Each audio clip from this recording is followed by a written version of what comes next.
बहुत समय पहले किसी गांव में सोना और रीटा नाम की दो बहनें रहती थी।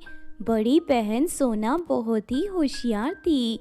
वो तरह तरह के अनोखे खिलौने बनाया करती थी। दूसरी तरफ कम उम्र होने के बावजूद रीटा अपनी बहन के काम में हाथ बटाया करती थी। दोनों बहनें खिलौने बेचने के लिए बहुत कड़ी मेहनत करती थी, लेकिन उनकी इतनी कमाई नहीं होती कि केवल दोनों पेट भर खाना भी खा सकें। दोनों किसी तरह अपना गुजारा कर रही थी। देख, मैंने बहुत सारे खिलौने बनाकर रख दिए हैं। तू घर के सामने ही बैठकर खिलौने बेचना। तुझे धूप में घूमने की ज़रूरत नहीं है। तू यही छाँव में रहना। कल खिलौने देखने के लिए बड़ी वाली सड़क के पास चली गई थी। दीदी, हमारे घर के सामने से ज्यादा लोग नहीं गुजरते। बड़ी वाली सड़क पर तो लोगों की भीड़ रहती है, इसीलिए मैं खिलौने बेचने वहां चली गई थी। देख, तू अभी उम्र में छोटी है, इसीलिए मैं चाहती हूँ कि तू ज्यादा मेहनत मत कर। बड़ी सड़क पर बहुत सारी गाड़ियाँ चलती हैं। अगर तुझे कुछ हो गया तो मैं क्या करूँगी? तेरे सिवा मेरा इस दुनिया में कोई नहीं है। अच्छा, मुझे देर हो रही है, मैं खिलौने लेकर जा रही हूँ। तू अपना ध्यान रखना। उसके बाद सोना ढेर सारे खिलौने लेकर वहां से चली जाती है। दूसरी तरफ रीटा अपने घर के सामने खड़ी होकर आने जाने वाले लोगों को खिलौने खरीदने के लिए आवाज देने लगती है। खिलौने ले लो, खिलौने ले लो, रंग बिरंगे अच्छे अच्छे खिलौने ले लो। लेकिन काफी देर हो जाने के बाद भी कोई ग्राहक नहीं आता। आज तो मेरा एक भी खिलौना नहीं बिका। पता नहीं दीदी खिलौने बेचने के लिए कहाँ कहाँ भटक रही होगी।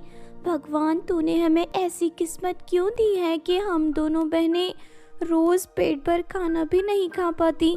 कोई तो चमत्कार दिखा भगवान, जिससे हम दोनों को ढेर सारे खिलौने बिकने लगे। इस तरह मासूम रीटा आसमान की ओर देखकर भगवान से प्रार्थना करने लगती है। फिर थोड़ी देर के बाद रीटा के पास कुछ लड़कियां आती हैं। एक खिलौने वाली, ये खिलौने का हाथी कितने का है? 50 रुपए का है दीदी। ये सुनकर वो लड़की खिलौने का हाथी उठा लेती है। तभी वहां मौजूद सभी लड़कियां भी एक एक खिलौना उठा लेती हैं। सारे खिलौनों के कुल 600 रुपए हुए। लाइए, मुझे पैसे दीजिए। अभी अभी तो हमने तुझे पैसे दिए, तू हमसे दोबारा पैसे क्यों मांग रही है? दीदी, ये आप क्या कह रही हो? आपने तो मुझे एक भी रुपए नहीं दिए। आप इस तरह झूठ क्यों बोल रही हो? तभी एक लड़की रीटा के बाल पकड़ लेती है। तू हमें झूठ बोलती है? तू 2 कौड़ी की लड़की, तेरी इतनी हिम्मत! चलो सब मिलकर इसकी पिटाई करो। उसके बाद सभी लड़कियां मिलकर बेचारी रीटा को मारना शुरू कर देती हैं। काफी देर रीटा की पिटाई करने के बाद सभी लड़कियां सारे खिलौने उठाकर ले जाती हैं।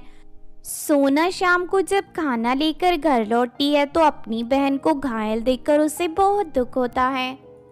अरे ये क्या, तुझे इतनी सारी चोट कैसे लग गई मेरी बहन? रीटा अपनी बहन को सारी बात बता देती है। आखिर हम दोनों ने ऐसा कौन सा पाप किया है जो आए दिन हमारे ऊपर कोई ना कोई मुसीबत आ रही है? तो चल मेरे साथ, तुझे डॉक्टर की बहुत जरूरत है, वरना तो बीमार पड़ जाएगी। उसके बाद सोना अपनी बहन को डॉक्टर के पास ले जाती है, लेकिन डॉक्टर की फीस के तौर पर बहुत पैसे मांगता है। सोना के पास इतने ज्यादा पैसे नहीं थे, इसीलिए वो दुखी होकर अपनी बहन को वापस घर ले जाती है। मुझे माफ कर दे मेरी बहन, मेरे पास इतने भी पैसे नहीं हैं कि मैं तेरी अच्छी तरह इलाज करवा सकूं। दीदी, मैंने अपने जख्मों पर हल्दी लगा ली थी। 2-3 दिन में मेरे सारे जख्म पूरी तरह ठीक हो जाएंगे। आप मेरी चिंता मत करिए। एक तो हमें पेट भर खाना खाने को भी नहीं मिलता, ऊपर से तुझे चोट लग गई है। वो सभी लालची धोखेबाज लड़कियां कभी खुश नहीं रह पाएंगी। दोनों बहनें बात कर ही रही थी कि तभी अचानक वहां पर एक मोटी औरत आ जाती है। तुम दोनों बहनें आपस में क्या गप्पे लड़ा रही हो? अपना किराया लेने आई हूँ मैं, मुझे मेरा किराया दो। आंटी, अभी हमारे पास पैसे नहीं हैं, हमें थोड़ा समय और चाहिए। ऐसा कह कहकर तुम दोनों ने यहाँ पूरे 6 महीने गुजार दिए। मैंने तुम दोनों पर तरस खाकर तुम्हें रहने की जगह दी थी, लेकिन लगता है तुम दोनों मुफ्त में यहाँ कब्जा करना चाहती हो। लेकिन ऐसा नहीं होने दूंगी मैं। चलो इसी वक्त मेरे घर से बाहर निकलो। मेरी बहन बहुत घायल है, इसे लेकर मैं कहाँ जाऊंगी? देख, सामने एक बहुत बड़ा कुआं है, तुम दोनों उस कुएं में जाकर डूब मरो, यही तुम दोनों के लिए अच्छा होगा। उसके बाद वो औरत जबरदस्ती दोनों बहनों को घर से बाहर निकाल देती है। फिर दोनों बहनें भटकते हुए वहां से दूर एक सुनसान इलाके में पहुंच जाती हैं। तभी अचानक उन्हें पेड़ के पास एक बूढ़ी परी रोते हुए दिखाई देती है। अरे क्या हुआ, आप इस तरह यहाँ बैठकर क्यों रो रही हो? मैं बहुत बूढ़ी हो गई हूँ, इसीलिए मैं काम नहीं कर पाती। जब तक मेरा शरीर साथ देता था तब तक मैं काम करती थी, लेकिन अब मेरी बहू और बेटा मुझे बिल्कुल पसंद नहीं करते। आप काम क्या करती थी? मैं परियों का ब्यूटी पार्लर चलाती थी। मैं बहुत ही अच्छा मेकअप करती थी। धीरे धीरे मैंने सारा हुनर अपनी बहू को सिखा दिया, लेकिन बुढ़ापे की वजह से मेरी बहू को मैं बोझ लगने लगी और उसने मुझे घर से बाहर निकाल दिया। कल से मैं भूखी हूँ। हमें रास्ते में एक बगीचा मिला था, वहाँ से हमें कुछ फल तोड़कर इकट्ठे किए हैं, ये लीजिए, आप फल खा लीजिए। उसके बाद दोनों बहनें उस परी को कुछ फल खाने के लिए दे देती हैं। मेरे बुरे वक्त में तुम दोनों ने मेरे साथ अच्छा बर्ताव किया। तुम दोनों बहुत अच्छी हो। देखो, मेरे पास तुम्हें देने के लिए कुछ नहीं है, लेकिन हाँ, अगर तुम दोनों चाहो तो मैं तुम्हें जादुई मेकअप करने का हुनर सिखा सकती हूँ। उसके बाद तुम दोनों ढेर सारे पैसे कमा सकती हो। ये सुनकर दोनों बहनें खुश हो जाती हैं। उसके बाद बूढ़ी परी अपनी जादुई शक्ति से वहाँ पर कुछ मेकअप का सामान प्रकट कर देती है और दोनों बहनों को रोज जादुई मेकअप करने का हुनर सिखाने लगती है। एक हफ्ते में ही दोनों बहनें जादुई मेकअप करना सीख जाती है। उसके बाद बूढ़ी परियों ने परियों की कॉलोनी का एड्रेस बता देती है। दोनों बहनें वहां पर जाकर एक अमीर परी के घर पहुंचती हैं। उस परी के घर पर फंक्शन चल रहा था, इसीलिए वो दोनों बहनों को बुलाकर अपनी सभी सहेलियों का मेकअप करवाती हैं। दोनों बहनों का काम बहुत अच्छा था। परी बहुत खुश होती है और उन्हें ढेर सारे पैसे दे देती है। उस दिन के बाद से दोनों बहनों को रोज परियों की कॉलोनी में मेकअप करने का ऑर्डर मिलने लगता है। कुछ समय बाद दोनों बहनें परियों की कॉलोनी के पास परियों का एक जादुई ब्यूटी पार्लर खोल लेती हैं। इसके साथ भी वो दोनों बूढ़ी परी को हमेशा के लिए अपने साथ रख लेती हैं। बूढ़ी परी भी उन दोनों को माँ की तरह प्यार किया करती थी। इस तरह दोनों बहनों को माँ का प्यार मिल जाता है और वो तीनों साथ मिलकर खुशी से रहने लगते हैं। बहुत समय पहले की बात है। किसी गांव में भावना नाम की एक गरीब लड़की अपने अपाहिज बहन के साथ रहती थी। भावना की बहन बिल्कुल चल फिर नहीं सकती थी। अपनी बहन की हालत भावना से देखी नहीं जाती। फिर एक दिन वो उसे एक डॉक्टर के पास ले जाती है। देखो भावना, तुम्हारी बहन के पैरों का जल्द से जल्द ऑपरेशन करना पड़ेगा। अगर हमने समय पर ऑपरेशन नहीं किया तो फिर तुम्हारी बहन के दोनों पैर काटने पड़ेंगे। इसके बाद तुम्हारी बहन जिंदगी में कभी चल नहीं पाएगी। ये सुनकर भावना घबरा जाती है। उसके बाद भावना जल्द से जल्द पैसे कमाकर अपनी बहन का ऑपरेशन करवाने की फिक्र में लग जाती है। फिर अगले दिन भावना एक टोकरी में ढेर सारी लिपस्टिक रखकर उन्हें बेचने शहर पहुंच जाती है। तभी भावना एक बड़े से हॉल के पास पहुंच जाती है। उस हॉल में शादी चल रही थी। अरे वाह, यहाँ तो शादी हो रही है। अगर मैं इस हॉल के सामने बैठकर लिपस्टिक बेचूं तो शाम तक मैं ढेर सारी लिपस्टिक बेच सकती हूँ। ये सोचकर भावना गेट के पास बैठकर शादी में आने वाले मेहमानों को आवाज देने लगती है। मेरी लिपस्टिक ले लो। इसे लगाकर अपनी होठों को खूबसूरत बना लो। आओ दीदी आओ, माँ जी मेरी लिपस्टिक ले लो। लेकिन तभी गेट पर खड़ा चौकीदार भावना के पास आकर उसे डांटने लगता है। लड़की तो कौन है और यहाँ बैठकर लिपस्टिक क्यों बेच रही है? चल भाग यहाँ से। तेरी वजह से यहाँ आने वाले मेहमानों को परेशानी हो रही है। इतना कहकर चौकीदार भावना की टोकरी उठाकर सड़क पर फेंक देता है और उसकी सारी लिपस्टिक चारों तरफ बिखर जाती है। ये देख भावना बहुत दुखी होती है और रोते हुए अपनी एक एक लिपस्टिक को उठाकर टोकरी में रखने लगती है। उसके बाद भावना लिपस्टिक बेचने पास के बाजार में चली जाती है, लेकिन बाजार के दुकान वाले उसे देखकर गुस्से से आग बबूला हो जाते हैं। ए लड़की, तू कौन है? तू इस बाजार में लिपस्टिक नहीं बेच सकती। यहाँ हम दुकान वाले ही सामान बेच सकते हैं। चल निकल जा यहाँ से, वरना मैं अपनी सैंडल उतारकर तेरी खूब पिटाई करूंगी। इस तरह वो औरत भावना को धक्के देकर वहां से भगा देती है। बेचारी भावना रोते हुए चुपचाप वहां से अपने घर चली जाती है। फिर अगले दिन भावना शहर के फुटपाथ पर बैठकर लिपस्टिक बेचना शुरू कर देती है। यहाँ दूर दूर तक कोई दुकान नहीं है, अब मुझे यहाँ से कोई नहीं भगाएगा। लेकिन तभी अचानक वहाँ एक पुलिस वाला आ जाता है। ए लड़की, तू कौन है? इस तरह फुटपाथ पर सामान बेचना गैर कानूनी है। चल निकल जा यहाँ से, वरना मैं तुझे पकड़कर जेल में बंद कर दूंगा। साहब, आखिर मेरा कसूर क्या है? मैं तो ईमानदारी से लिपस्टिक बेचकर थोड़े से पैसे कमाना चाहती हूँ, ताकि मैं अपनी अपाहिज बहन का इलाज करवा सकूं।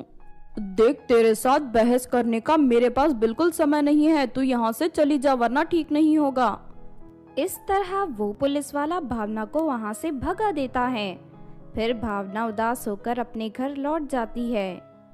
लेकिन भावना के सामने जल्द पैसे कमाने का कोई और दूसरा रास्ता नहीं था, इसीलिए वो अगले दिन अपनी टोकरी लेकर शहर के दूसरे फुटपाथ पर लिपस्टिक बेचने बैठ जाती है। तभी वहां से गुजर रही कुछ औरतें भावना से लिपस्टिक खरीद लेती हैं।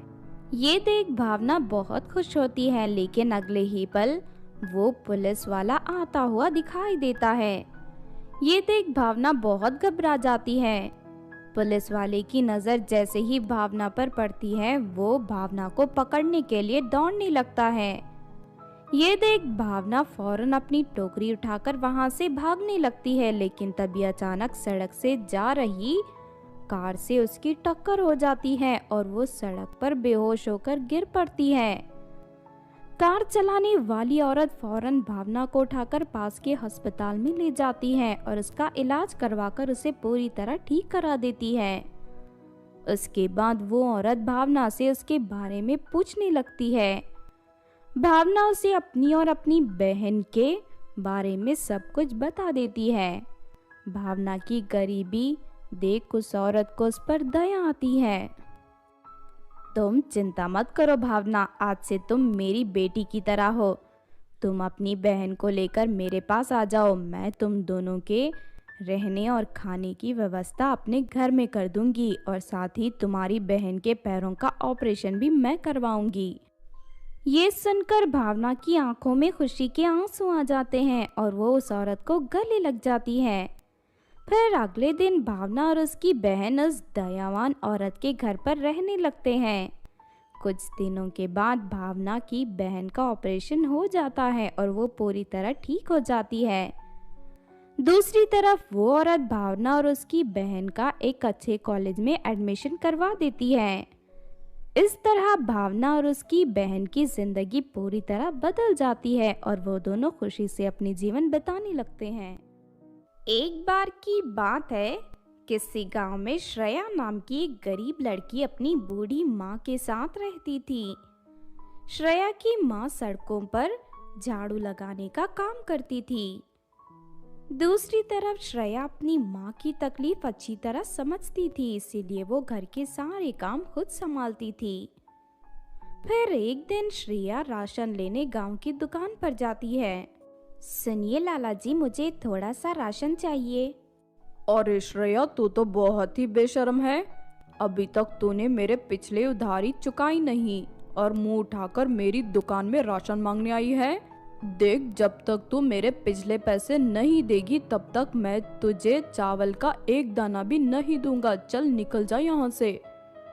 ऐसा मत कहिए लाला जी, मैं बहुत जल्द आपके पैसे चुका दूंगी। आज मेरे घर में खाना पकाने के लिए बिल्कुल अनाज नहीं है। मुझ गरीब पर थोड़ी दया कीजिए, मैं आपके हाथ जोड़ती हूँ। इतना कहकर श्रेया लाला के सामने हाथ जोड़कर खड़ी हो जाती है। फिर आखिरकार श्रेया पर तरस खाकर लाला उसे आधी बोरी चावल और दाल दे देता है। ये देख वो बहुत खुश होती है और राशन लेकर अपने घर की ओर चल देती है। लेकिन जैसे ही श्रेया पुल के पास पहुंचती है कि तभी उसे नायरा और उसकी सहेलियां दिखाई देती हैं। नायरा एक अमीर और घमंडी लड़की थी। वो श्रेया का रास्ता रोक लेती है। क्यों श्रेया की बच्ची, इतनी जल्दी में कहाँ जा रही है? जरा दिखा तो तेरी थैली में क्या है। इतना कहकर नायरा श्रेया के हाथ से उसका थैला छीन लेती है। मेरा थैला मुझे वापस करो नायरा, मैंने बहुत मुश्किल से राशन का इंतजाम किया है। अब देखो मेरा थैला मुझे वापस कर दो वरना ठीक नहीं होगा। अच्छा तो ये बात है, चल ठीक है, मैं तेरा थैला तुझे नहीं दूंगी। मैं भी देखती हूँ तुम मेरा क्या बिगाड़ लेती है। श्रेया नायरा के हाथ से अपना राशन का थैला छीनने की कोशिश करने लगती है, लेकिन तभी नायरा थैले को नीचे नदी में फेंक देती है। अरे नहीं, ये तूने क्या किया दुष्ट लड़की। श्रेया फौरन नदी में छलांग लगा देती है, लेकिन तब तक सारे चावल और दाल पानी में बह चुके थे। ये देख श्रेया बहुत दुखी होती है। दूसरी तरफ श्रेया की हालत पर नायरा और उसकी सहेलियां जोर जोर से हंसते हुए वहां से चली जाती हैं। उसके बाद बेचारी श्रेया दुखी मन से अपने घर लौटती है। इस तरह उस दिन दोनों माँ बेटी भूखे पेट सो जाते हैं। देखते ही देखते 2 दिन और बीत जाते हैं, लेकिन उन दोनों को अनाज का एक दाना भी नसीब नहीं होता। फिर अगली सुबह श्रेया की माँ सड़क पर झाड़ू लगा रही थी कि तभी अचानक उसे एक चमकदार नेल पॉलिश दिखाई देती है और श्रेया की माँ उसे उठा लेती है। ये नेल पॉलिश तो बहुत ही चमकदार और सुंदर है, शायद इसे बाजार में बेचकर मुझे कुछ पैसे मिल जाएं। लेकिन तभी उस नेल पॉलिश से एक आवाज आती है, नहीं नहीं, मुझे मत बेचना, मैं एक जादुई नेल पॉलिश हूँ। मैं तुम्हारी 4 इच्छा पूरी करूँगी। इसके बाद तुम मुझे नदी में बहा देना ताकि मैं अपनी जादुई दुनिया तक पहुँच सकूँ। नेल पॉलिश को बोलता देख श्रेया की माँ को बड़ी हैरानी होती है। फिर वो उत्सुकतावश उस नेल पॉलिश को लेकर अपने घर चली जाती है और श्रेया को सारी बात बता देती है। माँ, अगर ये सच में नेल पॉलिश जादुई है तो हम इसे अपनी 4 इच्छा मांग कर देखते हैं। सुनो जादुई नेल पॉलिश, मैं चाहती हूँ कि तुम मेरे कमरे को अनाज की बोरियों से भर दो। श्रेया के इतना कहते ही जादुई नेल पॉलिश जोर जोर से हंसने लगती है और उसके मुंह से ढेर सारी अनाज की बोरियां निकलकर उस कमरे में गिरने लगती हैं। देखते ही देखते वहां बहुत सारी बोरियां जमा हो जाती हैं। ये देख दोनों माँ बेटी की खुशी का ठिकाना नहीं रहता। अरे वाह, ये तो सच में जादुई नेल पॉलिश है। सुनो जादुई नेल पॉलिश, अब हम दोनों को ढेर सारे सुंदर सुंदर कपड़े दो। जादुई नेल पॉलिश फौरन श्रेया की इच्छा पूरी कर देती है और उसके सामने कपड़ों का ढेर लग जाता है। अब तीसरी इच्छा की बारी है। चलो तुम मुझे सोने के सिक्कों से भरा एक ऐसा घड़ा दो जिसके अंदर मौजूद सोने के सिक्के कभी खत्म ना हो। जादुई नेल पॉलिश उसी वक्त वहाँ एक सोने के सिक्कों से भरा घड़ा प्रकट कर देती है। तुम्हारा बहुत बहुत शुक्रिया जादुई नेल पॉलिश। अब हम दोनों को जिंदगी में कभी किसी चीज की कमी नहीं होगी। लेकिन अभी चौथी इच्छा बाकी है। मैं चाहती हूँ कि तुम मेरी तरह इस गांव की सभी गरीब लड़कियों के घरों में सोने के सिक्कों की बारिश कर दो ताकि वो सभी अमीर बनकर हंसी खुशी अपनी जिंदगी जी सकें। श्रेया की उदारता देख जादुई नेल पॉलिश बहुत खुश होती है और उस गांव की सभी गरीब लड़कियों के घरों में सोने के सिक्कों की बारिश करके उन्हें अमीर बना देती है। उसके बाद श्रेया उस जादुई नेल पॉलिश को नदी में बहा देती है और वो जादुई नेल पॉलिश बहते हुए वहां से दूर अपनी जादुई दुनिया की ओर चल देती है। चंदापुर नाम के गांव में कामिनी नाम की एक लड़की रहती थी। कामिनी का पति स्वभाव से बहुत अच्छा था, लेकिन उसकी सास विमला और उसकी ननद कमला दोनों बहुत ही दुष्ट थी। कामिनी के पिता ने दहेज में पैसे नहीं दिए थे, इस वजह से वो दोनों कामिनी पर अत्याचार करती थी। दूसरी तरफ शादी के कई साल हो जाने के बाद भी कामिनी मां नहीं बन पाती। इस बात से विमला को कामिनी पर बहुत गुस्सा आता है। एक तो इसके बाप ने दहेज में फूटी कौड़ी नहीं दी, ऊपर से आज इतने साल के बाद भी ये मां नहीं बन पाई। ये पूरी तरह मनहूस है, इसके रहते मेरे घर में कभी खुशियां नहीं आ सकती। फिर आस पड़ोस में रहने वाली कुछ औरतों की सलाह पर विमला और कमला दोनों कामिनी को चेकअप के लिए डॉक्टर के पास ले जाते हैं। चेकअप करने के बाद डॉक्टर कमला से कहता है, और मुबारक हो, तुम्हारी भाभी गर्भवती है और बहुत जल्द जुड़वा बच्चे को जन्म देगी। अरे ये क्या, मैं तो उससे घर से बाहर निकालना चाहती थी, लेकिन ये तो गर्भवती है। लगता है मुझे कोई चाल चलनी ही पड़ेगी। फिर कमला डॉक्टर से कहती है, डॉक्टर साहब ये पूरे 20,000 रुपए हैं। आप मेरी माँ से कहना कि कामिनी कभी माँ नहीं बन सकती।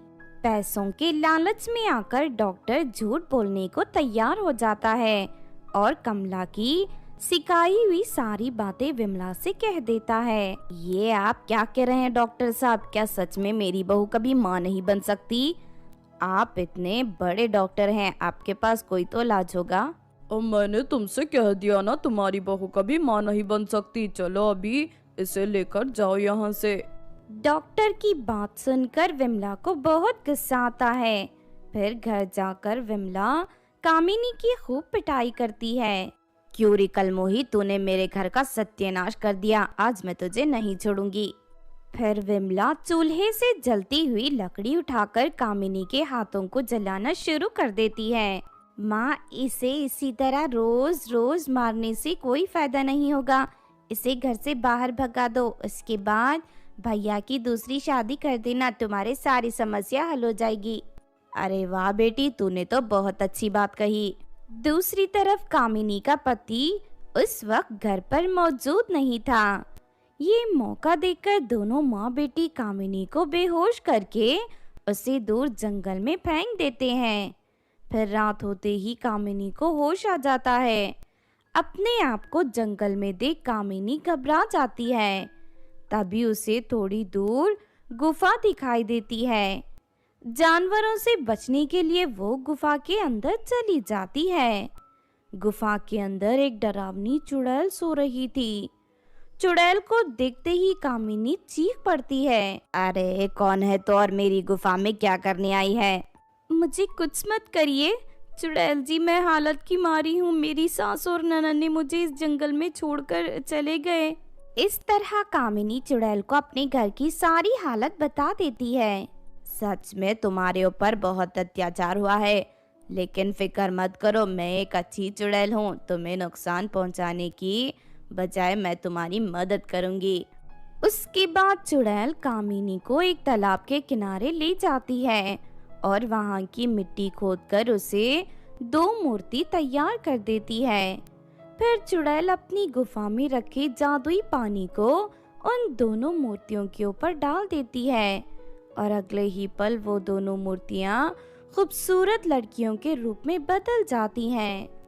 अब से ये दोनों तुम्हारी बेटियां हैं, ये हमेशा तुम्हारी रक्षा करेंगी, लेकिन अपने घर जाओ, ये तुम्हारी सास और ननद को सबक सिखाएंगी। मेरी मदद करने के लिए तुम्हारा बहुत बहुत शुक्रिया। उसके बाद कामिनी उन दोनों लड़कियों को लेकर अपने घर पहुंच जाती है। कामिनी को दोबारा घर में देख कमला और विमला दोनों डंडे से उसे मारने के लिए आगे बढ़ते हैं, लेकिन तभी दोनों जादुई बेटियां कमला और विमला को चोटी पकड़कर उन दोनों की खूब पिटाई करती हैं। उसके बाद वो दोनों कमला और विमला को चूहिया के रूप में बदलकर 1 साल के लिए गांव की सड़कों पर छोड़ देती हैं। इस तरह उन दोनों को उनके किए की सजा मिल जाती है। फिर अगले दिन कामिनी का पति घर वापस आ जाता है। कामिनी अपनी पति को सारी घटना बता देती है। कामिनी का पति अपनी माँ और बहन के दुष्ट स्वभाव के बारे में अच्छी तरह जानता था, इसीलिए उसे उन दोनों के बारे में कोई अफसोस नहीं होता। फिर कुछ महीनों बाद कामिनी एक सुंदर सी बच्ची को जन्म देती है। इस तरह सब कुछ ठीक हो जाता है और कामिनी अपने परिवार के साथ हंसी खुशी रहने लगती है। एक बार की बात है, किसी गांव में राधिका नाम की एक लड़की रहती थी। राधिका खूबसूरत होने के साथ साथ स्वभाव से बहुत अच्छी थी। वो हमेशा दूसरों की मदद करती थी, जिस वजह से गांव के सभी लोग बहुत पसंद करते थे।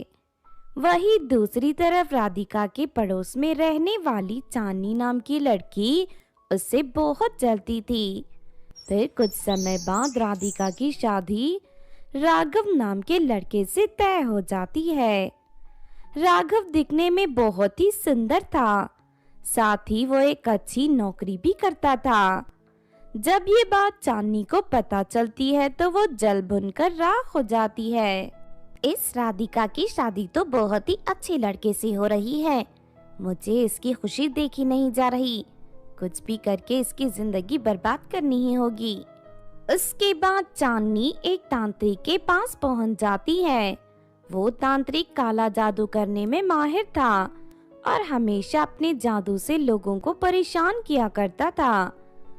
चांदनी तांत्रिक को ढेर सारे पैसे देकर उसे भूतिया लड्डू हासिल कर लेती थी। फिर शादी वाले दिन जब राधिका की विदाई हो रही थी, तब चांदनी उसके पास पहुंच जाती है और मुबारकबाद देने के बहाने वो भूतिया लड्डू उसे खिला देती है। लेकिन ठीक 1 हफ्ते बाद जब राधिका सुबह को सोकर उठती है तो अचानक उसके शरीर का आकार बड़ा होने लगता है। देखते ही देखते उसके बड़े आकार की वजह से घर की छत टूट जाती है। ये देख चांदनी का पति और उसकी सास दोनों दंग रह जाते हैं। तभी वहाँ गांव वालों की भीड़ इकट्ठी हो जाती है। अरे ये क्या, जानकी तेरी बहू तो खंबे की तरह लंबी हो गई, लगता है इसके अंदर कोई चुड़ैल समाई हुई है। हाँ बहन, तुमने सही कहा, इसने तो सारा घर तोड़ दिया। जानकी इसी वक्त यहाँ से भगा दे इसे, वरना लेने के देने पड़ जाएंगे। तभी राघव कहता है, नहीं नहीं, चाहे कुछ भी हो जाए, ये मेरी पत्नी है, मैं इसे नहीं छोड़ सकता। तुम चिंता मत करो राधिका, मैं तुम्हारे रहने के लिए एक नया घर तैयार करवा लूंगा। फिर राघव बहुत सारे कारीगरों को बुलवाकर एक बहुत बड़ा लकड़ी का घर बनवाने का काम शुरू कर देता है। सभी कारीगर मिलकर रात तक घर बनाकर तैयार कर देते हैं। इस बात से राधिका बहुत खुश होती है, लेकिन दूसरी तरफ शरीर का आकार बड़ा होने से राधिका बहुत ज्यादा खाना खाने लगती है, जिससे राघव के घर में रखा सारा अनाज खत्म हो जाता है। अरे बेटा, हमने तो इसके लिए बड़ा घर बनाकर तैयार कर दिया, लेकिन इसकी भूख का क्या करेंगे? अगर ये इसी तरह खाती रही तो गांव में अनाज का एक दाना भी नहीं बचेगा। लेकिन हम कर भी क्या सकते हैं माँ, हमें इस हालत का सामना करना ही पड़ेगा। उसके बाद राघव लोगों से कर्ज लेकर राधिका के लिए खाने का इंतजाम करने लगता है। इस तरह देखते ही देखते कुछ ही दिनों में राघव पूरी तरह कर्ज में डूब जाता है। राधिका से अपनी पति की ये हालत देखी नहीं जाती और वो दुखी होकर रोने लगती है। मेरी वजह से मेरे ससुराल वाले पूरी तरह बर्बाद हो गए, इनके ऊपर लाखों रुपए का कर्ज हो गया। अगर इसी तरह चलता रहा तो ये लोग सड़क पर आ जाएंगे। बस बहुत हो गया, अब मैं और बर्दाश्त नहीं कर सकती। मैं अभी जाकर आत्महत्या कर लेती हूँ ताकि मेरे पति और मेरी सास को सुकून मिल सके। उसके बाद राधिका किसी को बताए बगैर गांव के पास वाली पहाड़ी के ऊपर चली जाती है। राधिका पहाड़ी से कूदने ही वाली थी कि तभी अचानक उसे एक छोटी बच्ची के रोने की आवाज सुनाई देती है। राधिका देखती है कि एक डरावनी चुड़ैल छोटी बच्ची को पकड़कर अपने साथ ले जा रही है। राधिका फौरन चुड़ैल के सामने जाकर उसका रास्ता रोक लेती है। फिर राधिका चुड़ैल के हाथ से बच्ची को छीन लेती है। इसके बाद राधिका चुड़ैल की चोटी पकड़कर उसे हवा में उठा लेती है। अरे मर गई रे, इस औरत का शरीर तो बहुत बड़ा है, ये मुझसे भी ज्यादा खतरनाक है। इससे माफी मांगकर यहाँ से भागना ही पड़ेगा, तभी मेरी भलाई है। उसके बाद चुड़ैल रोती हुई राधिका से माफी मांगने लगती है। राधिका चुड़ैल को हवा में घुमाकर दूर फेंक देती है। ये देख छोटी बच्ची बहुत खुश होती है।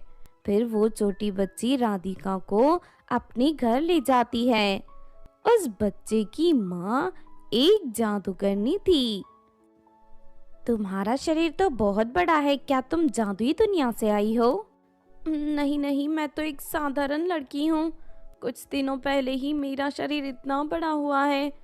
मेरे बड़े शरीर की वजह से मेरी जिंदगी पूरी तरह बर्बाद हो गई है। ये सुनकर जादूगरनी राधिका को अपने जादुई आईने के सामने खड़ी कर देती है और अगले ही पल उसमें चांदनी का चेहरा दिखाई देता है। इस तरह जादूगरनी को चांदनी की सारी करतूत पता चल जाती है। इसके बाद जादूगरनी एक बड़े मटके में जादुई मिठाइयाँ बनाकर राधिका को दे देती है। जादुई मिठाइयों को खाते ही राधिका अपने साधारण रूप में आ जाती है। ये देख राधिका बहुत खुश होती है। अब मुझे उस दुष्ट चांदनी को सबक सिखाना होगा ताकि दोबारा वो किसी का जीवन बर्बाद न कर सके। फिर जादूगरनी मंत्र पढ़कर एक जादुई अंडे को चांदनी के घर की ओर भेज देती है। उसके बाद वो जादुई अंडा हवा में उड़ता हुआ चांदनी के सर पर जा गिरता है। अंडे के फूटते ही चांदनी एक मुर्गी के रूप में बदल जाती है। इस तरह उसके करनी का फल उसे मिल जाता है। दूसरी तरफ राधिका अपने पति और सास के पास वापस लौट जाती है। फिर उस दिन राधिका के जीवन में कभी कोई परेशानी नहीं आती और वो अपने ससुराल में मजे से रहने लगती है। बहुत समय पहले किसी गांव में चंदा नाम की एक गरीब लड़की रहती थी। चंदा के गांव में कोई स्कूल नहीं था, जिस वजह से चंदा और उसकी सहेलियां पढ़ाई लिखाई नहीं कर पा रही थी। दूसरी तरफ गांव की अमीर लड़कियां मजे से शहर के स्कूल में पढ़ने जाया करती थी। फिर कुछ समय बाद उस गांव में रहने वाली रागिनी नाम की अमीर लड़की के पिताजी गांव में एक बड़ा सा स्कूल तैयार करवा देते हैं। स्कूल के बारे में जानकर चंदा और उसकी सभी सहेलियां बहुत खुश होती हैं। फिर स्कूल के उद्घाटन के दिन वो सभी लड़कियां अपना एडमिशन करवाने स्कूल में पहुंच जाती हैं। लेकिन उन सबको देख रागिनी गुस्से से भड़क उठती है। अरे तुम सब यहाँ क्यों आई हो? हम सब यहाँ एडमिशन करवाकर अपनी पढ़ाई शुरू करना चाहती हैं। ये सुनकर रागिनी और उसकी सहेलियां जोर जोर से हंसने लगती हैं। अरे बेवकूफ, मेरे पिताजी ने ये स्कूल पैसे कमाने के लिए खोला है। यहाँ सिर्फ अमीर घर के बच्चों को एडमिशन दिया जाएगा और उनसे हर महीने मोटी फीस वसूल की जाएगी। यहाँ की फीस भरने के लिए हैसियत तुम सबकी नहीं है, इसीलिए तुम्हें यहाँ एडमिशन नहीं मिल सकता। तभी चंदा की सहेली विमला गुस्से से कहती है, अरे क्या तुम लोगों ने पढ़ाई को व्यापार बनाकर रख दिया है? तुम्हारे लालच की वजह से हम जैसी गरीब लड़के लड़कियां पढ़ाई नहीं कर पाती और हमारा भविष्य पूरे बर्बाद हो जाता है। सच में तुम सब बहुत ही बुरे हो। ए लड़की, यहाँ खड़ी होकर ज्यादा टटर मत कर, वरना मैं भी तुझे उठाकर कीचड़ के गड्ढे में फेंक दूंगी। चलो तुम सब निकलो यहाँ से और दोबारा यहाँ आने की हिम्मत मत करना। इस तरह घमंडी रागिनी उन सभी गरीब लड़कियों की बेइज्जती करके उन्हें भगा देती है। इसके बाद वो सभी लड़कियां एक पेड़ के नीचे बैठकर अपनी बुरी किस्मत पर अफसोस करने लगती हैं। लगता है हमें इस जन्म में पढ़ने का मौका नहीं मिलेगा और हमारे सारे सपने अधूरे रह जाएंगे। आज के ज़माने में पढ़ाई लिखाई सिर्फ पैसे वाले लोग ही कर सकते हैं। हम जैसी गरीब घर के बच्चों को पढ़ने लिखने का मौका नहीं मिलता। काश हमारी भी जन्म किसी अमीर घर में हुआ होता तो आज हमें ये दिन नहीं देखना पड़ता। तभी अचानक वहाँ एक बुढ़िया आकर उन लड़कियों से कहती है, मैंने तुम सबकी सारी बातें सुन ली है। तुम लोगों को उदास होने की ज़रूरत नहीं है। उत्तर दिशा में एक जादुई तालाब है। तालाब के तल में एक बड़ा सा घर है। उस घर के अंदर एक जादुई जल परी रहती है। उसे अंडे खाने का बहुत शौक है, इसीलिए तुम सबको रोज उस घर में ढेर सारे अंडे पहुंचाने होंगे। फिर जल परी तुमसे खुश होकर तुम्हारी सारी समस्या हल कर देगी। इतना कहकर बुढ़िया वहां से चली जाती है। फिर अगले दिन वो सभी लड़कियां ढेर सारे अंडे लेकर तालाब के पानी के अंदर चली जाती हैं। तभी उन्हें एक सुंदर सा घर दिखाई देता है। वो सभी लड़कियां सारे अंडे उस घर के दरवाजे पर रखकर वहां से लौट आती हैं। फिर अगले दिन से रोज वो लड़कियां इसी तरह उस घर में अंडे पहुंचाने लगती हैं। इस तरह देखते ही देखते कई दिन बीत जाते हैं। अरे ये क्या, इतने दिनों से हम जल परी को खुश करने के लिए उसके घर में अंडे पहुंचा रहे हैं, लेकिन वो जल परी तो अभी तक हमें दिखाई भी नहीं दी। लगता है उस बुढ़िया ने हमें बेवकूफ बनाया है। हाँ, तूने सही कहा, मुझे भी ऐसे ही लगता है। लेकिन तभी तालाब के पानी की सतह पर जलपरी प्रकट हो जाती है। तुम सभी को उदास होने की जरूरत नहीं है, मैं तुम सबकी मदद करने आ गई हूँ। कहो तुम सबको क्या चाहिए? अपने सामने जलपरी को देख चंदा और उसकी सहेलियाँ खुशी से उछल पड़ती हैं। गरीब होने की वजह से हम सब लड़कियाँ पढ़ाई नहीं कर पा रही, क्या तुम हमारी ये समस्या दूर कर सकती हो? हाँ हाँ, क्यों नहीं, आज से तुम सभी की पढ़ाई की जिम्मेदारी मैं लेती हूँ। उसके बाद जलपरी अपने मुंह से तालाब के ऊपर ढेर सारी कुर्सी, टेबल और किताबें प्रकट कर देती है। कल से मैं तुम सबकी पढ़ाई शुरू कर दूंगी। तुम सब सुबह ठीक 7 बजे यहाँ आ जाना। फिर जलपरी 2 बार जोर जोर से ताली बजाती है और पानी के अंदर से एक बड़ी मछली बाहर निकल आती है। ये मछली रोज तुम सबको यहाँ लेकर आया करेगी और पढ़ाई खत्म होने के बाद तुम्हें घर पहुँचा देगी। फिर अगली सुबह वो जादुई मछली गांव पहुंचकर चंदा और उसकी सहेलियों को अपनी पीठ पर बैठाकर हवा में उड़ती हुई तालाब के किनारे ले आती है। उसके बाद जलपरी उन सभी लड़कियों को पढ़ाना शुरू कर देती है। फिर शाम को पढ़ाई खत्म होने के बाद जादुई मछली उन सभी लड़कियों को वापस उनके घर पहुंचा देती है। इस तरह सब कुछ ठीक हो जाता है और वो सभी लड़कियां रोज उस जादुई तालाब में जाकर मन लगाकर अपनी पढ़ाई करने लगती हैं। बहुत समय पहले की बात है। किसी गांव में अनीता और सुनीता नाम की 2 बहनें रहती थीं। लेकिन फिर एक दिन अचानक तबीयत खराब होने की वजह से उनके पिता की मौत हो जाती है। उनके पिता ने लोगों से जो कर्ज लिया था, इसीलिए लोग अपना पैसा उन दोनों बहनों से मांगने उनके घर पहुंच जाते हैं। देखो अनीता, तुम्हारे पिताजी ने मरने से पहले हम लोगों से बहुत पैसे उधार लिए थे। हम अपना पैसे मांगने आए हैं। लेकिन अंकल, हमें तो इस बारे में कुछ भी नहीं पता। शायद तुम्हारे पिताजी ने तुम दोनों को बताना भूल गए होंगे।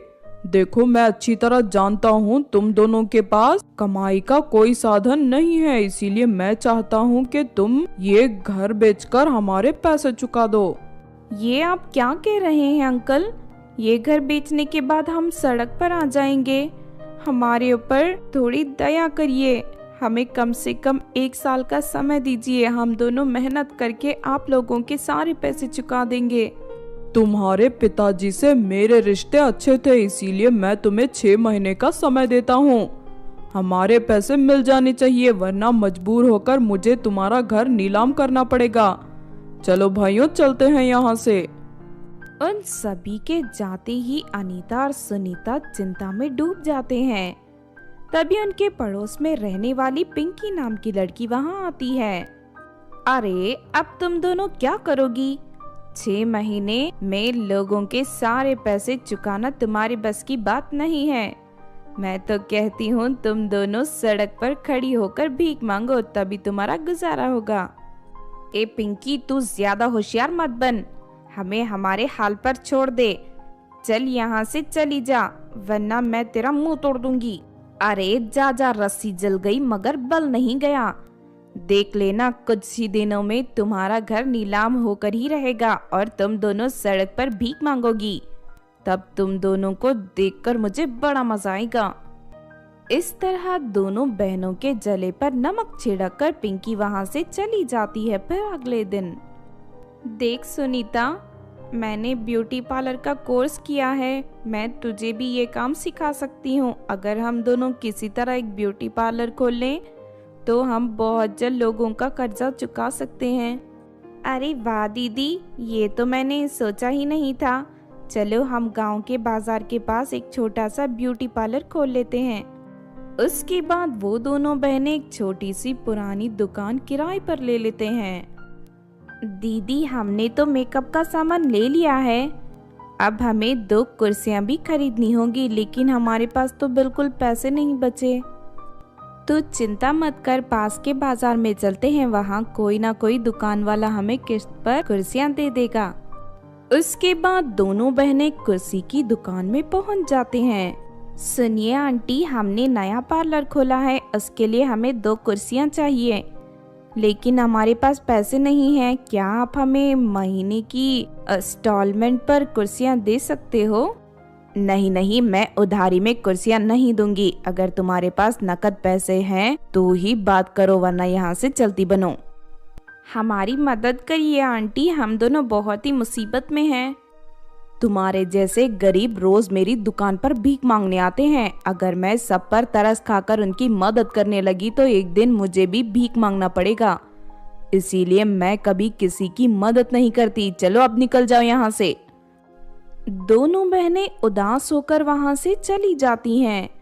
देखते ही देखते वो दोनों बहनें उस बाजार में मौजूद बहुत सी दुकान वालों के सामने हाथ पैर जोड़कर उनसे कुर्सियां मांगने की कोशिश करती हैं, लेकिन कोई भी दुकान वाला उन्हें बिना पैसे के कुर्सियां नहीं देता। सभी लोग बहुत ही स्वार्थी और मतलबी हैं, बिना फायदे के कोई किसी की मदद नहीं करता। तुम ठीक कहती हो दीदी, ये दुनिया मतलबी और मौका परस्त लोगों से भरी हुई है। सुनो दीदी, मेरे पास एक बहुत ही बढ़िया उपाय है। हम जंगल से लकड़ियां काट कर लाते हैं और फिर हम दोनों उन लकड़ियों से कुर्सियां बना लेंगे।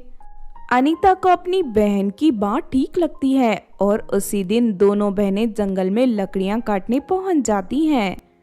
फिर वो दोनों बहनें एक बड़े से पेड़ की लकड़ियां काटकर अपने घर ले जाती हैं और उन लकड़ियों से कुर्सी बनाकर तैयार कर देती हैं। अरे वाह दीदी, हमारी कुर्सियां तो बहुत ही सुंदर बनी हैं। चलो इस पर बैठकर कुर्सियों की मजबूती देख लेते हैं। दोनों बहनें जैसे ही कुर्सियों पर बैठती हैं कि तभी अचानक वो दोनों बहनें बहुत ही गोरी और सुंदर बन जाती हैं। अरे ये क्या, हम दोनों अचानक इतनी गोरी कैसे बन गई?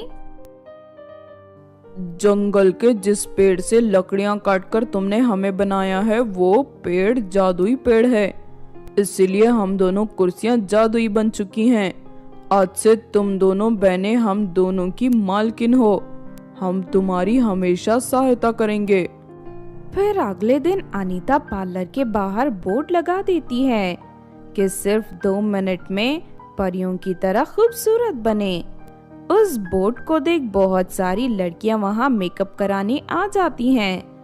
दोनों बहनें एक एक कर उन लड़कियों को जादुई कुर्सी के ऊपर बैठाना शुरू कर देती हैं और देखते ही देखते वो सभी लड़कियां खूबसूरत और गोरी बन जाती हैं। ये देख उन लड़कियों की खुशी का ठिकाना नहीं रहता और वो सभी लड़कियां दोनों बहनों को ढेर सारे पैसे देकर वहां से चली जाती हैं। इस तरह ये रोज की बात हो जाती है। सुबह से शाम तक उनके पार्लर में खूबसूरत बनने के लिए लड़कियों की भीड़ लगी रहती थी। इस तरह कुछ ही दिनों में दोनों बहनें बहुत पैसे कमाकर अमीर बन जाती हैं और अपने पिताजी का सारा कर्ज भी चुका देती हैं।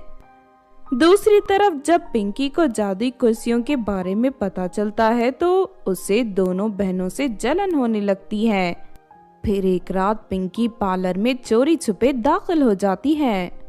अब मैं इन दोनों कुर्सियों को चुराकर अपने मामा के गांव ले जाऊंगी और वहां पार्लर खोलकर लाखों रुपए कमाऊंगी। लेकिन पहले कुर्सी पर बैठकर मैं खूबसूरत बन जाती हूँ। इतना कहकर पिंकी कुर्सी पर बैठ जाती है, लेकिन तभी वहां एक हेयर ड्रायर कुर्सी से बाहर निकलकर पिंकी को कुर्सी के साथ बांध देता है। उसके बाद हेयर ड्रायर गर्म हो जाता है और उसमें से आग निकलने लगती है। देखते ही देखते वो हेयर ड्रायर पिंकी के सारे बालों को जला देता है। उसके बाद वहां एक जादुई ब्रश प्रकट हो जाता है और पिंकी के चेहरे पर बड़े बड़े काले निशान बना देता है। इस तरह पिंकी एक चुड़ैल की तरह दिखने लगती है। अरे नहीं, ये सब मेरे साथ क्या हो गया? जादुई कुर्सी ने मुझे बदसूरत बना दिया। हे भगवान, मुझे यहाँ से भाग जाना चाहिए अभी। इस तरह पिंकी घबराकर वहां से भाग जाती है। फिर उस दिन के बाद से पिंकी पूरी तरह सुधर जाती है और उन दोनों बहनों को कभी परेशान नहीं करती। दूसरी तरफ दोनों बहनें हंसी खुशी अपनी जिंदगी जीने लगते हैं।